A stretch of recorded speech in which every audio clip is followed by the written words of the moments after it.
Jangan lupa untuk subscribe dan nyalakan lonceng notifikasinya.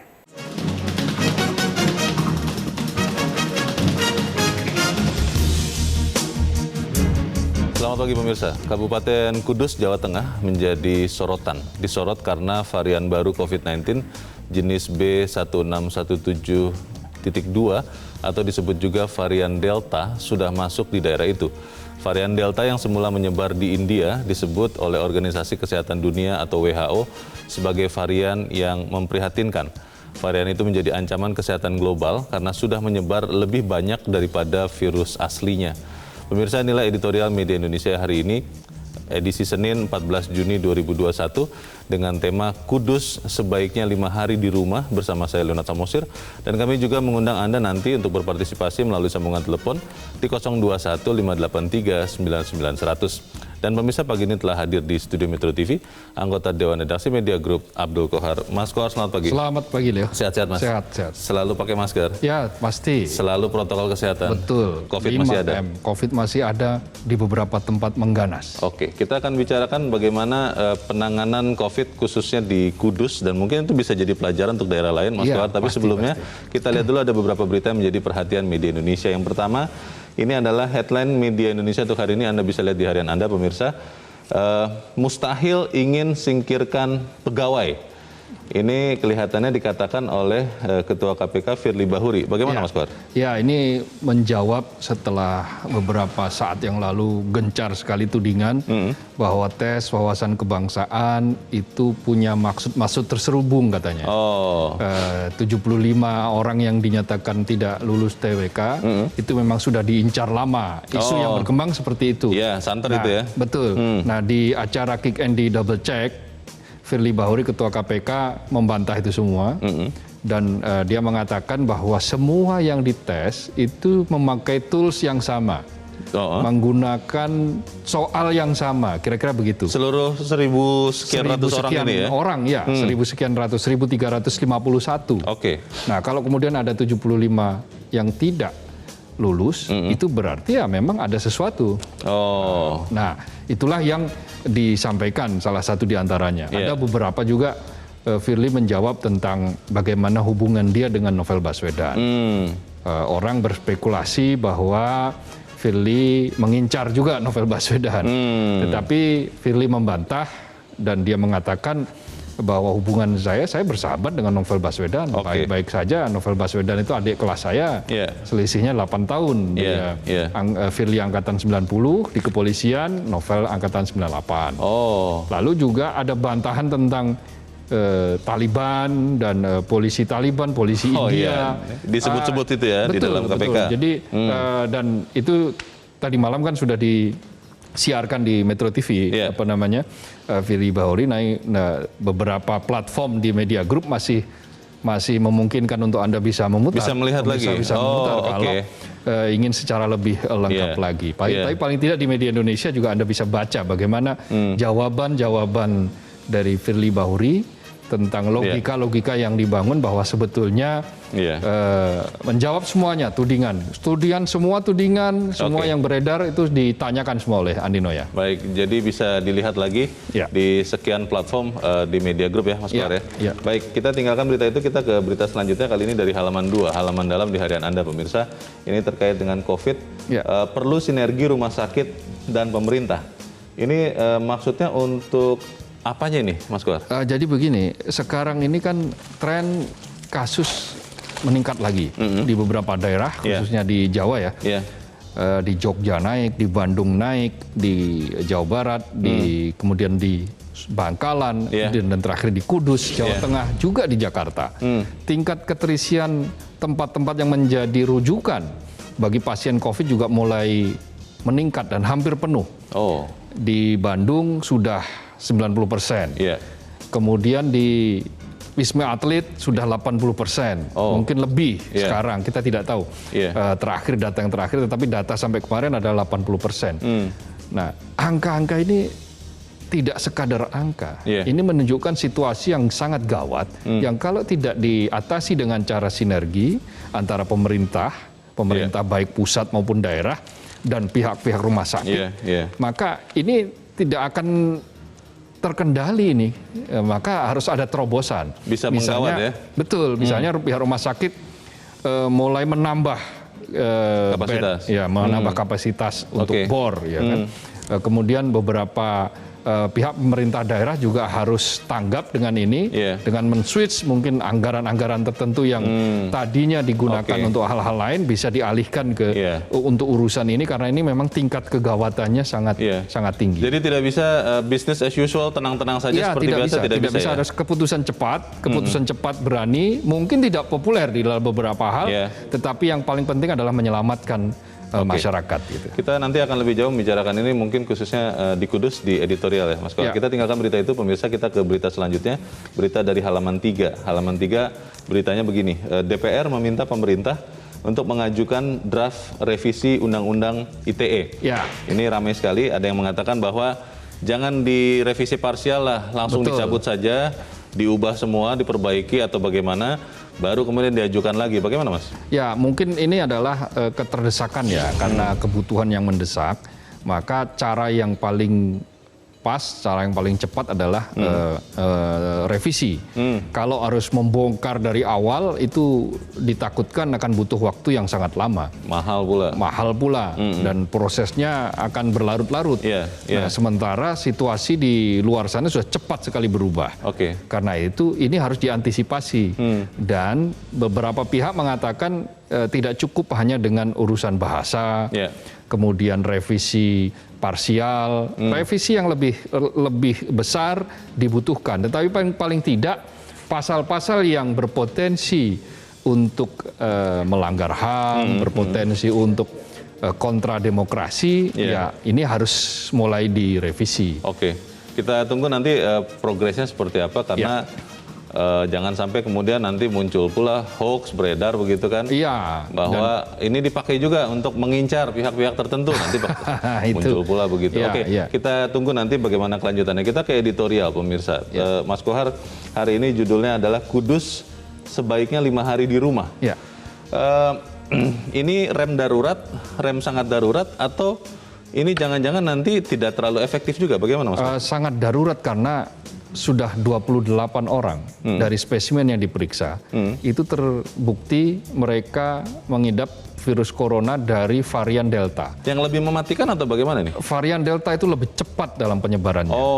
Dan cepat penyebaran itu artinya berpotensi untuk lebih mematikan, karena apa? Karena memang kan infrastruktur kita terbatas dan bisa mengenai pihak-pihak yang rentan, mereka yang punya komorbid. 85% kasus korban meninggal karena COVID itu punya komorbid. Karena ada penyakit penyerta ya? Penyakit penyerta. Nah, karena itu ini tidak bisa dianggap sebagai hal yang biasa saja. Paling tidak rem kejut dengan cara 5 hari di rumah itu menjadi pintu masuk untuk lebih waspada. Pertanyaannya, apakah dengan 5 hari di rumah itu akan bisa benar-benar mengendalikan penyebaran COVID di Kudus?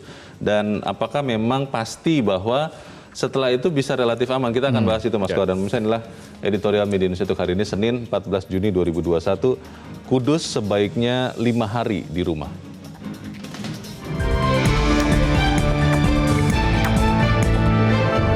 Kudus sebaiknya 5 hari di rumah.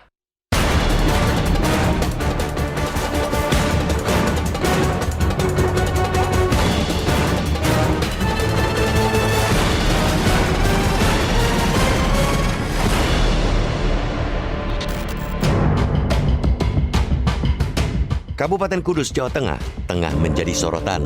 Disorot karena varian baru COVID-19 jenis B1617.2 atau disebut juga varian Delta sudah masuk di daerah itu. Varian Delta yang semula menyebar di India itu disebut oleh Organisasi Kesehatan Dunia atau WHO sebagai varian yang memprihatinkan. Varian itu menjadi ancaman kesehatan global karena telah menyebar lebih banyak daripada virus asli. Keberadaan varian Delta di Kudus dibenarkan Gubernur Jawa Tengah Ganjar Pranowo kemarin. Sedikitnya 28 orang dinyatakan positif terpapar varian baru itu. Pemerintah pusat, pemerintah daerah, dan masyarakat setempat bergotong royong mencegah penularan virus varian baru itu. Pemerintah hendaknya meningkatkan pemeriksaan, pelacakan, dan perawatan atau 3T. Selain itu, menyiapkan juga tambahan tempat tidur untuk ICU, rumah sakit, dan tempat isolasi. Masyarakat juga diminta untuk mematuhi protokol kesehatan dengan memakai masker, mencuci tangan, menjaga jarak, menghindari kerumunan, dan mengurangi mobilitas atau 5M. Harus jujur diakui bahwa penyebaran COVID-19 yang masif di Kudus bermula dari ketidakpatuhan masyarakat.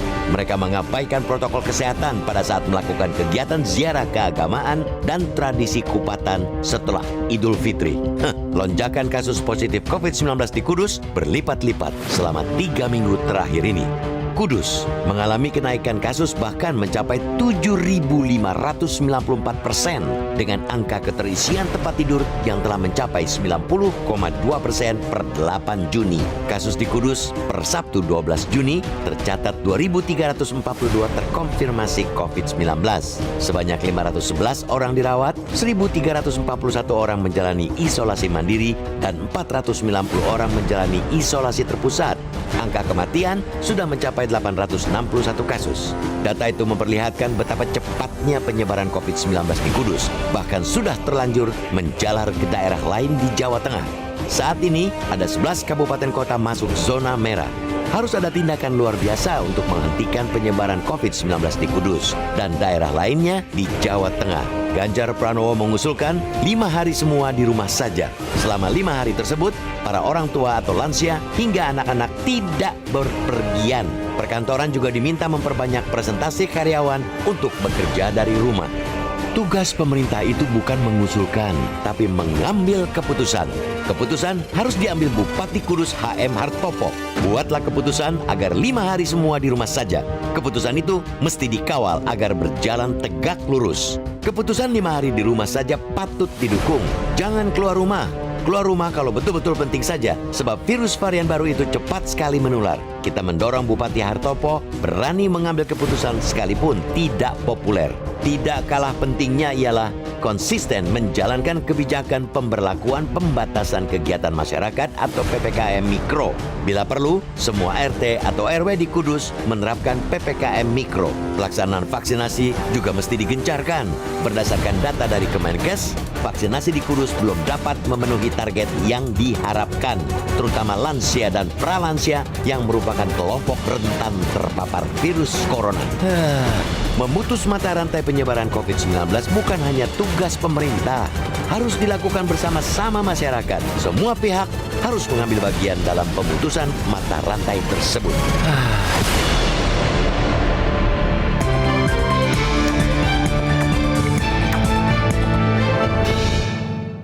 Anda bisa ikut menyatakan pendapat Anda di bagian berikut selepas jeda pemirsa. Untuk saat ini, tetaplah bersama kami.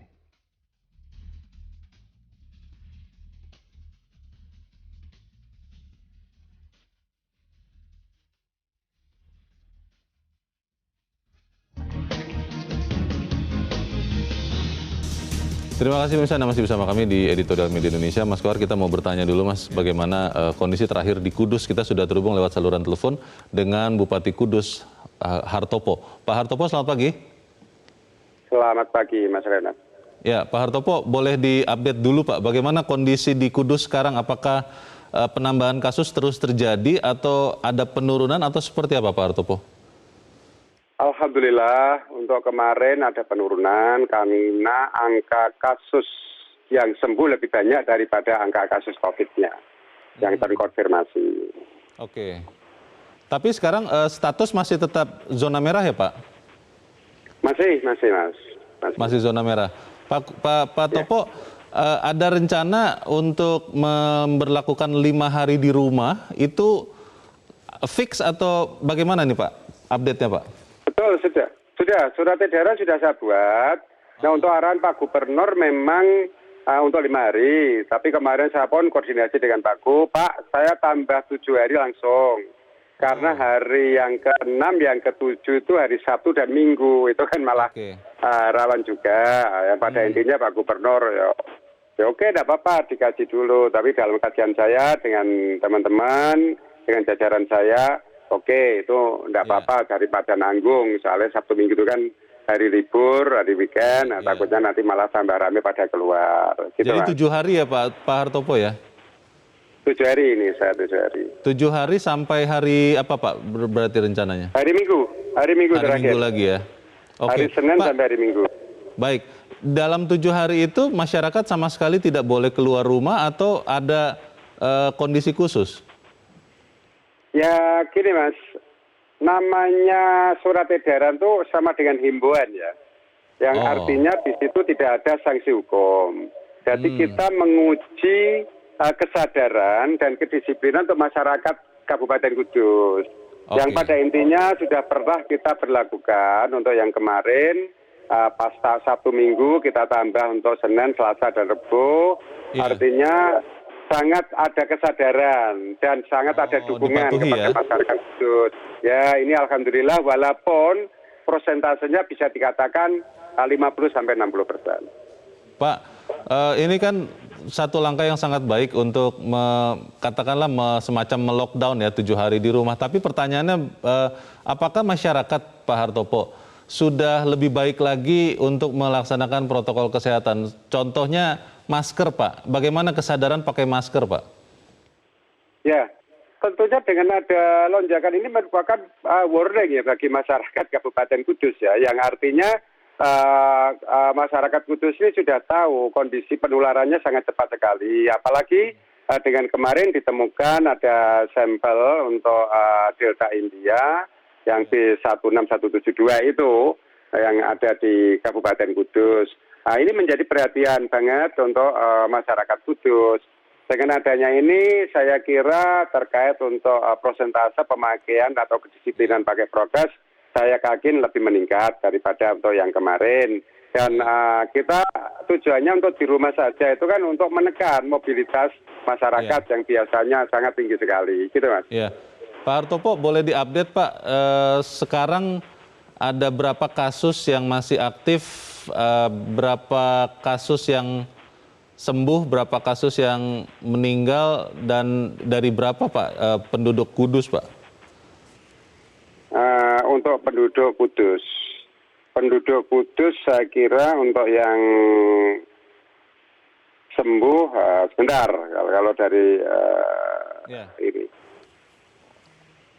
Tapi ada peningkatan kesembuhan ya Pak ya? Oh ada. Jadi untuk yang saat ini total semua ya.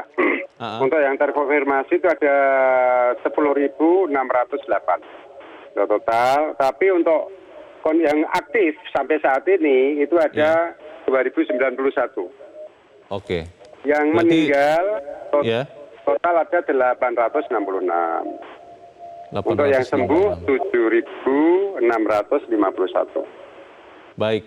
Pak Hartopo, pertanyaan terakhir Pak, berdasarkan evaluasi terakhir, apakah Bapak dan Muspida melihat bahwa penyebaran COVID di Kudus sudah terkendali atau masih ada potensi melonjak lagi Pak? Nah, ini Mas, ini perlu dipahami. SOP di dalam pemakaian prokes ini perlu difahami oleh masyarakat Kabupaten Kudus pada khususnya. Oke. Ya, untuk kronologi atau mekanisme penularan COVID ini bagaimana? Kita harus paham dulu. Kalau kita paham, oh ternyata adanya interaksi, adanya droplet yang kita tangkap dengan istilah mungkin mulut atau mungkin hidung kita. Nah ini kita harus pahami. Setelah kita pahami, kita nanti ada antisipasi atau kita protek diri terkait bagaimana kita tidak membuka masker di sembarang tempat, harus betul-betul di tempat steril dalam membuka masker ini sendiri, baik makan maupun minum atau mungkin gimana. Pak Hartopo, ini kondisi kan sudah darurat ya Pak. Tidak ada tindakan yang lebih tegas begitu Pak, razia Satpol PP mungkin atau minta bantuan TNI Polri untuk memastikan bahwa benar warga di rumah dan kalau sampai keluar rumah benar selalu memakai masker Pak. Tidak ada langkah yang lebih tegas begitu Pak? Sudah, penekanan di dalam PPKM Mikro ini tentunya ada Mas. Juga di sini ada Joko Tonggo, ya kan? Bantuan BKO dari TNI Polri pun sudah berdatangan di sini. Jadi ada sampai ratusan dari TNI Polri juga bantuan di sini, baik tim medis maupun BKO TNI Polri ada. Ini pun untuk penekanan dari PPKM Mikro yang tujuannya di sana bagaimana masyarakat supaya taat, dan selalu mematuhi SOP di dalam protokol kesehatan ini, Mas. Pak Hartopo, disebut bahwa ada masyarakat yang takut atau tidak mau memeriksakan diri ke rumah sakit karena takut kalau sampai di rumah sakit pasti dinyatakan COVID, walaupun misalnya tidak. Itu ada di Kudus atau tidak, Pak? Oh, tentunya ada, Mas. Persentasenya kecil, tapi ada pasti. Orang takut, soalnya orang itu beranggapan bahwa orang yang terinfeksi COVID itu merasa dikucilkan, merasa semacam aib ya. Ya, merupakan masih ada seperti itu. Makanya orang itu kadang-kadang takut sebetulnya. Jadi takut lebih dikucilkan daripada takutnya dengan COVID. Sekarang. Sudah ada usaha, Pak, untuk membenahi itu, Pak? Ya, tentunya sosialisasi dan edukasi tentunya sudah ada. Bahwa COVID itu sebetulnya untuk artinya persentase terbesar bisa sembuh, kecuali yang komorbid atau memang ada potensi-potensi lain ya di dalam untuk komplikasi yang ada di dirinya gitu. Gimana? Pak Hartopo, terima kasih Pak untuk informasi yang Anda berikan. Terus berjuang ya Pak, supaya Kudus bisa segera terbebas dari COVID juga. Selamat pagi Pak Hartopo. Pak Leonard, terima kasih. Nah, itu sudah terkonfirmasi banyak hal, Mas Kohar. Tapi pertanyaannya begini, kalau setelah 5 hari atau tadi 7 hari ya dikatakan Pak Hartopo, Bupati Kudus, itu ternyata kemudian ya tidak berubah juga perilaku manusianya, manusia di Kudus. Ya kan berarti percuma juga melockdown seperti itu. Bagaimana? Karena itu kolaborasi dengan berbagai tokoh, berbagai stakeholder itu sangat penting. Masyarakat pada level-level yang paling rendah. Ada salah satu contoh di Kudus itu di Desa Sidorekso namanya, kecamatannya Kaliwungu Kudus. Itu kepala desanya mengeluh, mengatakan bahwa di sini nih masyarakat rata-rata nggak percaya. Banyak yang masih nggak percaya dengan COVID. Makanya di desa itu 25 orang kena sekaligus. Dalam waktu sekejap itu. Nah, mereka rata-rata begini, kalau ada gejala sakit, mereka nggak mau dites usap. Karena mereka beranggapan pasti nanti hasilnya positif. Nah, kalau ada gejala-gejala mereka nggak mau ke rumah sakit karena pasti nanti di-COVID-kan.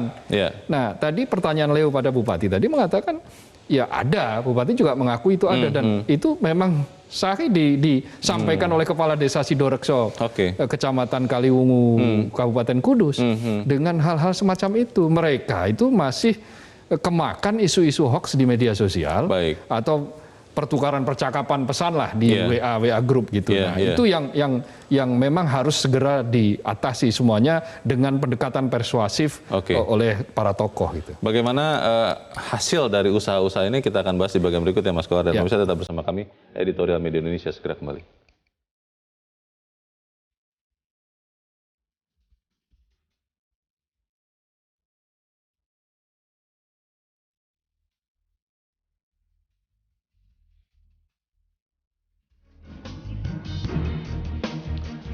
Terima kasih pemirsa, Anda masih bersama kami di Editorial Media Indonesia. Mas Kohar, kita mau mendengarkan dulu Mas pendapat dari pemirsa Metro TV sebelum kita berdiskusi lagi. Kita sudah terhubung dengan pemirsa Metro TV di Medan, Sumatera Utara. Ada Pak Sukiwi. Pak Sukiwi, selamat pagi. Ya, selamat pagi Bung Leo dan Bung Kohar. Selamat pagi Pak Sukiwi. Bagaimana Pak pendapat Anda tentang ini, kalau kita melihat saat ini Kudus yang sedang menerapkan rem sangat darurat, kalau saya lihat 7 hari akan di rumah saja. Akan efektif tidak menurut Anda, Pak Sukiwi, menekan COVID nih? Jadi ini ada pepatah bilang, ya siapa yang menabur maka dia akan menuai. Siapa yang menabur angin, dia akan menuai badai. Jadi dalam menghadapi COVID ini, kalau siapa yang menabur tidak peduli, tidak mau tahu, jalan-jalan, maka dia akan menuai COVID. Kita tahu, ya ini semua akibat karena tidak patuh yang dilarang pemerintah bahwa tidak boleh mudik, ternyata banyak yang mudik. Inilah akibat dari banyak yang mudik sehingga membawa penyakit, membawa COVID pulang ke daerah masing-masing. Sehingga sekaranglah kita yang menuai. Jadi apa yang dihimbau oleh pemerintah, marilah masyarakat dan rakyat patuhi. Ya, kita ini sudah dalam kondisi yang sangat sulit. Waktu menghadapi COVID ini sudah begitu lama.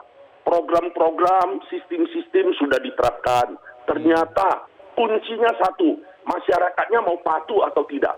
Kalau masyarakatnya mau patuh, maka ini bisa selesai. Ya kita lihat banyak sekarang pengusaha-pengusaha, ya rakyat-rakyat semua sudah sulit dalam ekonomi. Pemerintah juga semakin hari sudah semakin sulit. Ya, kalau ini kita tidak cepat ya untuk menyelesaikan ini, maka semakin hari semakin sulit. Himbauan khusus kepada mereka yang tidak percaya, mereka yang tidak mau sadar tentang COVID ini, himbauan harapan kami cepatlah sadar, cepatlah percaya bahwa COVID ini ada, jangan main-main. Terima kasih. Terima kasih Pak Sukiwi di Medan, Sumatera Utara. Di belakang Pak Sukiwi ada Pak Ondo Silitonga di Bekasi, Jawa Barat. Pak Ondo, selamat pagi. Selamat pagi, Bung Leo, Bung Kohar. Selamat pagi Pak Ondo. Bagaimana Pak pendapat Anda? Silakan Pak. Ya, ini orang-orang yang kudus saja, orang-orang kudus saja kena, gimana yang nggak kudus ya? Kalau masih himbauan, Bung Leo, sulit karena masih banyak masyarakat kita yang bebal dan ngeyel.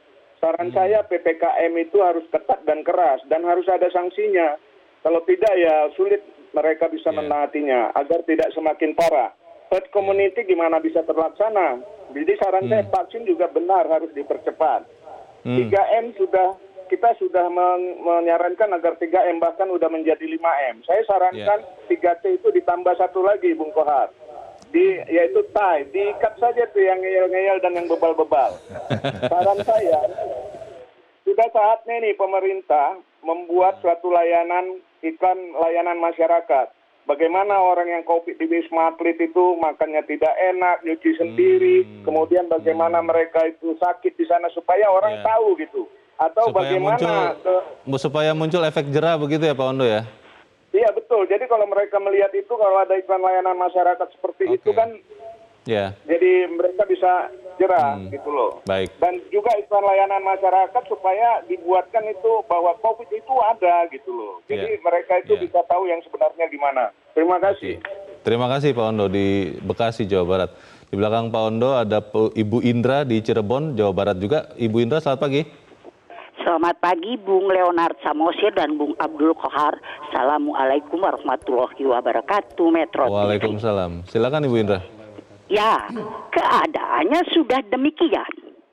Nah, satu-satunya cara yang bisa dilakukan adalah menghentikan mobilitas 70% populasi di wilayah Kudus itu. Itu. Nah, untuk bisa demikian, Bung Leo, tentunya kebutuhan pokok masyarakat itu harus terpenuhi untuk diam di rumah selama 5 atau 7 hari itu.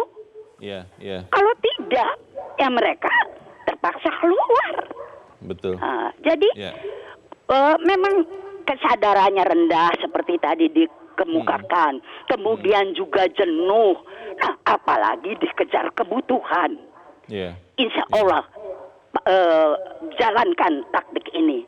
Nah, juga di samping itu peran tokoh masyarakat harus lebih menekankan kesehatan dan aparat juga benar-benar siap menghentikan mobilitas ini dengan sikap yang tegas sehingga tidak ada alasan lagi untuk masyarakat tidak keluar rumah itu. Ya, terima kasih. Baik, terima kasih Ibu Indra di Cirebon, Jawa Barat. Di belakang Ibu Indra masih ada Pak Edward di Curug, Bengkulu. Pak Edward, selamat pagi. Selamat pagi Bung Leonard, selamat pagi Bung Kohar. Selamat pagi, silakan Pak Edward. Ini pelajaran penting bagi kita apa yang terjadi di kasus, yaitu peningkatan yang luar biasa. Ini semata-mata karena ketidakdisiplinan. Tapi ingin saya sampaikan begini loh Pak. Apa yang disampaikan oleh host tadi benar. Kita tidak bisa cuma sebagian yang melaksanakan ini, tapi hendaknya seluruh lapisan masyarakat ikut berpartisipasi. Untuk itu, kan sistem pemerintahan mulai dari tingkat yang terendah. Mulai dari Pak RT-nya, tertibkan inilah, jangan-jangan. Kenapa? Sudah terlalu banyak korban bagi bangsa ini. Orang yang di PHK, ekonomi yang memburuk, mau melaksanakan ibadah haji tidak dapat terlaksana. Tapi jangan digoreng. Ini masih ada ulama-ulama ini yang menggoreng masalah ini seolah ini dipolitisasi. Kita sesalkan, kita sudah mengalami penderitaan yang sangat dalam. Termasuk ya rakyat kecil merasakan bagaimana ekonomi sekarang sulitnya. Nah, jangan lagi ada pihak-pihak yang menggoreng masalah ini. Sama-sama lah kita berjuang. Seluruh lapisan masyarakat Indonesia bersatu untuk memberantas COVID-19 ini yang ada sudah varian barunya sekarang. Terima kasih. Terima kasih Pak Edward di Curug Bengkulu. Selamat pagi. Mas Kohar, tadi ada usulan yang menarik dari Pak Ondo ya, mengatakan harus makin banyak iklan dan layanan masyarakat atau semacam itu yang memperlihatkan bagaimana sakitnya atau bahkan mungkin sampai tragis ya kalau saya pikir, mungkin sampai meninggal begitu, sehingga orang percaya bahwa COVID ini ada. Tapi itu efektif tidak? Ada efektivitasnya pasti, tetapi kita belum tentu bisa mengukur sampai sejauh mana. Tetapi itu harus dilakukan. Apapun cara, yang paling penting dia bisa menghentikan bahaya COVID itu harus dilakukan. Apa yang dikatakan Pak Ondo tadi sudah dilakukan oleh Gubernur Ganjar dengan cara misalnya dia mengupload video di media sosialnya, mengupload video dari orang Jawa Tengah yang akhirnya meninggal karena COVID dan dia menceritakan bagaimana penderitaannya. Beberapa waktu sebelumnya dia live IG dengan live Instagram dengan Gubernur Jawa Barat, Gubernur Ganjar tentang menceritakan tentang penderitaan itu dan akhirnya dia harus meninggal dunia. Itu sudah dilakukan. Nah, sampai di mana paparan itu sampai menyentuh pada level yang paling kecil, paling rendah, itu harus dilakukan. Harus betul-betul masif, gerakan masif. TSM lah, terstruktur, sistematis, dan masif dalam mengenalkan bahaya COVID, terutama juga bahaya varian baru ini.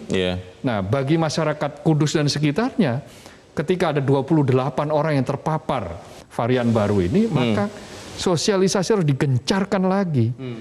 Ini yang tadi saya katakan di salah satu desa tadi itu, di Kecamatan Kaliwungu, itu menunjukkan bahwa memang masyarakat masih ada yang ngeyel. Data BNPB itu kan terakhir bulan sampai bulan April itu masih ada 17% orang yang tidak percaya COVID itu ada, atau mereka percaya bahwa COVID ini mainan dan terjadi konspirasi. Nah, itu masih 17%. Memang turun dibandingkan dengan bulan Februari yang waktu itu sekitar 22%. Atau bulan-bulan sebelumnya yang sekitar 30%. Tetapi angka 17% itu kan masih sangat besar. Dan ketika ini diramu dengan masyarakat yang jenuh, masyarakat yang butuh percepatan ekonomi, yang sudah tidak sabar lagi, ya akhirnya seperti itu. Maka beberapa yang divaksin bahkan di Kudus itu ada yang terkena juga. Mereka bukan, maksudnya mereka merasa sudah bebas, sudah merdeka, sehingga protokol kesehatan kendur. Jogo tonggo tadi yang dikatakan, menjaga sesama tetangga itu juga mulai kendur. Itu yang menyebabkan mereka kemudian gampang sekali ziarah, acara lebaran ketupat, lebaran bakdo kupat dilaksanakan dengan secara masif, dengan protokol yang sulit diatur, tidak menjaga jarak, berdesak-desakan, beranjang sana, silaturahim, bersalam-salaman. Jadi sudah sangat kendur, sangat lembek, maka ya hasilnya kita saksikan hari ini. Beberapa teman Mas Kohar mengatakan katanya ada rem darurat. Kalau rem daruratnya hanya di satu bagian, ini kan penyakit tidak pilih-pilih wilayah. Ketika dia bertemu dengan orang lain, dia akan dengan mudah menular. Mereka mengatakan, ayo Indonesia rem darurat. Itu bisa apa tidak? Kita akan bahas di bagian berikut. Pemirsa tetap bersama kami. Editorial Media Indonesia segera kembali.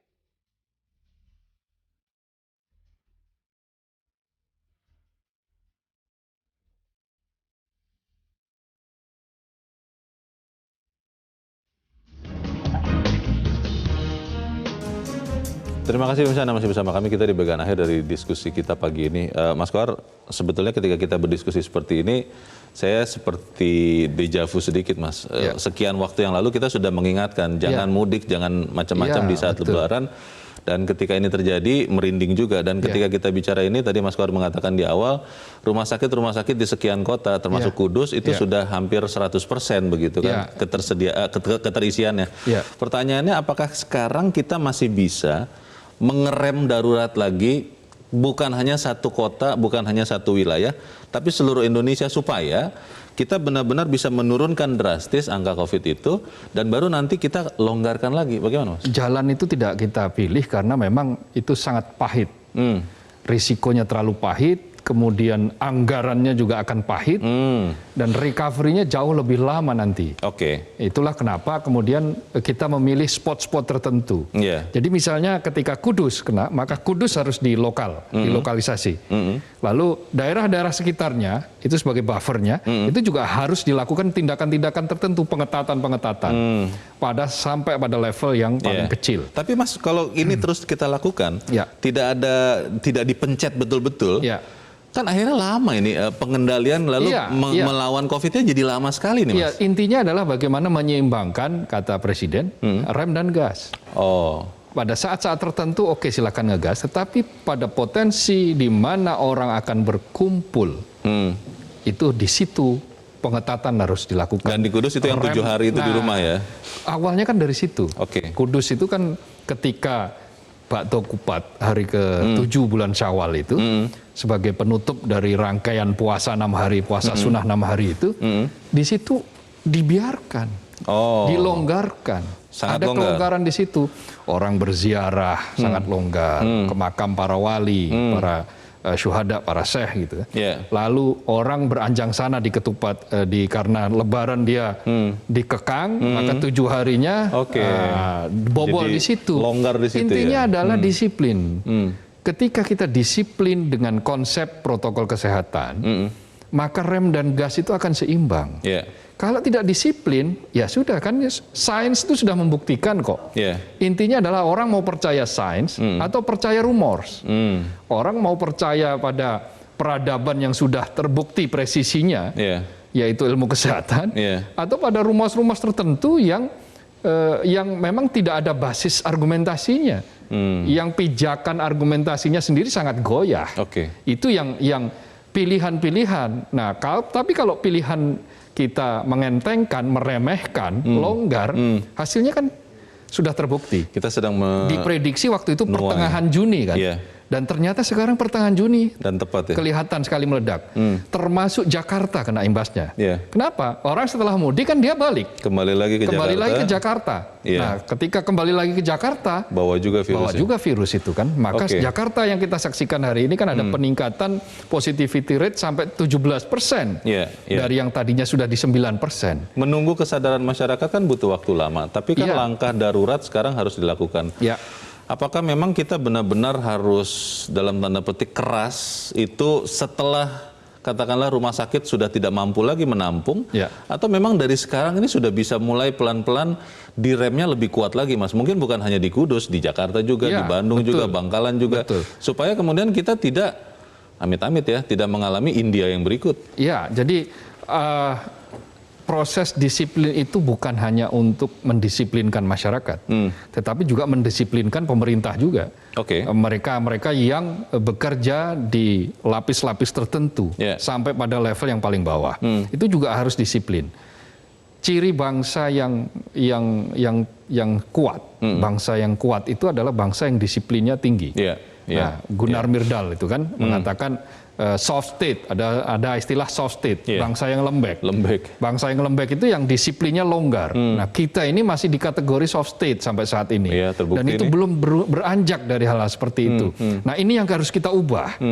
Ingat, Amerika kemarin, kita sama Amerika kan, sama-sama negara demokratis, sama-sama negara yang tidak bisa harus dipaksakan seperti kayak Cina atau Vietnam.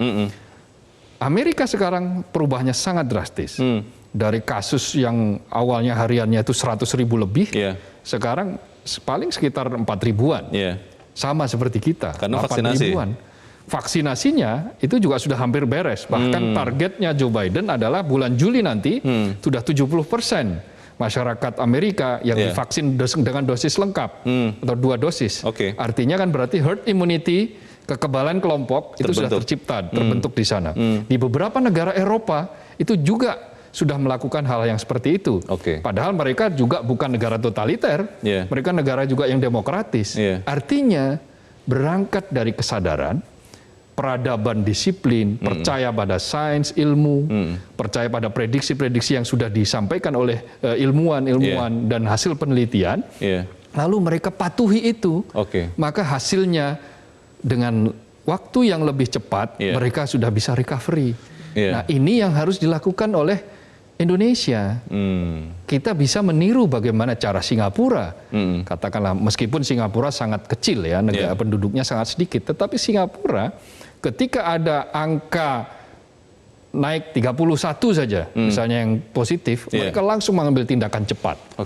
Karena memang ya anggaran mereka juga besar, uang mereka juga banyak, dan itu bisa dilakukan dengan cara misalnya mereka melockdown total, itu juga bisa, karena semua bisa tersedia. Nah, tadi kan penelpon misalnya Bu Indra mengatakan bagaimana masyarakat Kudus ini juga harus diperhatikan makannya ini selama 7 hari.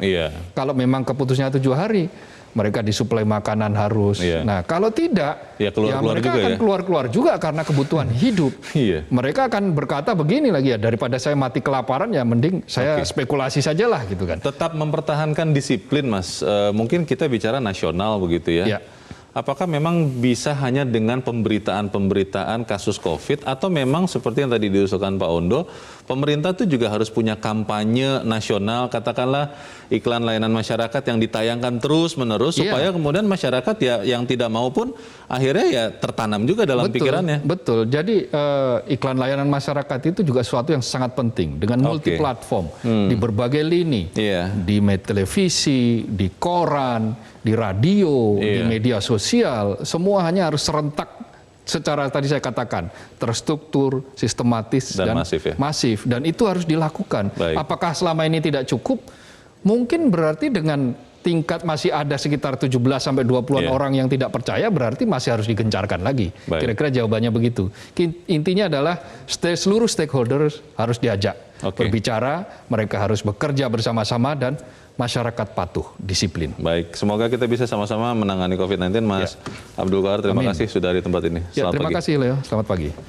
Pemirsa, memutus mata rantai penyebaran COVID-19 bukan hanya tugas pemerintah, tapi harus kita lakukan sama-sama. Masyarakat, semua pihak kita harus ambil bagian dalam memutus mata rantai COVID itu agar kita bisa segera bebas dari pandemi COVID-19. Saya Leonard Samosir, terima kasih Anda sudah menyaksikan. Selamat pagi.